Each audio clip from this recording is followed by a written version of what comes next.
Apologie de Socrate, Platon. Je ne sais, Athéniens, quelle impression mes accusateurs ont faite sur vous. Pour moi, en les entendant, peu s'en est fallu que je ne me méconnusse moi-même, tant ils ont parlé d'une manière persuasive. Et cependant, à parler franchement, ils n'ont pas dit un mot qui soit véritable. Mais parmi tous les mensonges qu'ils ont débités, ce qui m'a le plus surpris, c'est lorsqu'ils vous ont recommandé de vous bien tenir en garde contre mon éloquence. Car de n'avoir pas craint la honte du démenti que je m'en vais leur donner tout à l'heure, en faisant voir que je ne suis point du tout éloquent, voilà ce qui m'a paru le comble de l'impudence. À moins qu'il n'appelle éloquent celui qui dit la vérité. Si c'est là ce qu'ils veulent dire, j'avoue alors que je suis un habile orateur, mais non pas à leur manière, car encore une fois, ils n'ont pas dit un mot qui soit véritable.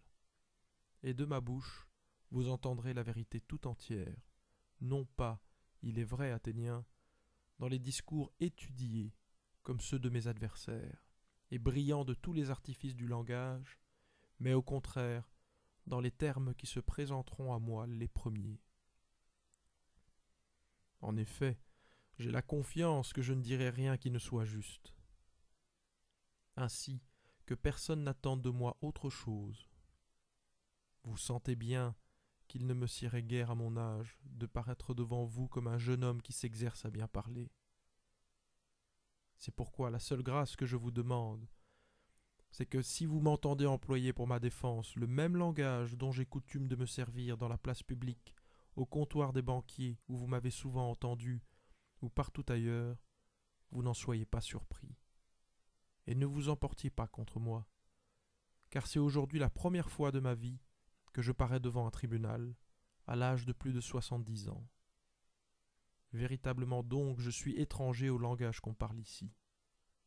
Eh bien, de même que si j'étais réellement un étranger, vous me laisseriez parler dans la langue et à la manière de mon pays, je vous conjure, je ne crois pas vous faire une demande injuste, de me laisser maître de la forme de mon discours, bonne ou mauvaise, et de considérer seulement, mais avec attention, si ce que je dis est juste ou non.